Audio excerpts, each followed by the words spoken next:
we live in such a repressed society that Yeah, right. that just revels in ignorance. I mean, we love it. We love, like, what else can we ignore? What other information can we just what other culture can we just totally ignore and say, ah, that's Yeah, man. ridiculous. But what I've seen, I mean, it's almost like an ancient, some of those ancient stories where, and there's all, I mean, this is one of those universal stories that you can find in the folklores of peoples all over the world. But it's that dynamic of there's something to being a soul or a person that is awake enough and open enough that even if what you see doesn't necessarily jibe with the socially accepted cultural norms or the things that you've been taught, that kind of stuff, it might not look exactly Mm. like you think you want it to look. But if those that are open enough and they give it a chance, that's when all of a sudden it's like that whole the Beauty and the Beast type of story, or where the old woman came to the nasty the nasty prince, and the prince was like, man, get out, be gone, get out of my presence. And then she turned into this beautiful, like, I was testing you and you failed the test, so guess what, you get to be a beast now.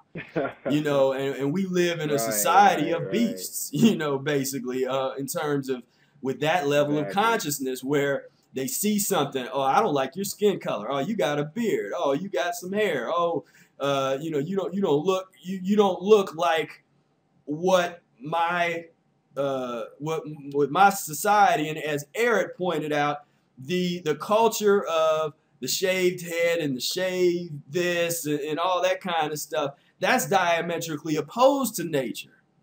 And so those of us that are Yes, trying to go yeah, back to nature, though, we're kind of the ones that go along those yeah. lines. But what have they done? They've tried to flip the script. Whenever, and we're in opposite land, like if we say bizarro world, where everything Right. is Yeah, opposite. yeah. I mean, I want to say on that from this consciousness looking out, the beast now is the one who's clean shaven, who is well groomed in the tuxedo. That is now the beast. Yeah. And the person with, not even now, always, that is actually the unnatural human that is living amongst us, Right. who is tailoring themselves, who is changing their, almost morphing into something else. They don't look like a human being anymore, but we're not looking through those lenses anymore. And You there's know, and the reason, as Eric kind of points out, but as we can elaborate on that's done, is it's about sickness, because if the hair, you true. got Yeah. his baldness gets more and more the norm as it becomes harder to, as there's more internal impurities, you're going to smell worse, and your pores, and Yeah. it becomes hard to keep yourself clean, keep yourself from not smelling. So it's like, okay, let's just cut everything off, then get industrial strength soap and perfumes and all this kind of Yeah.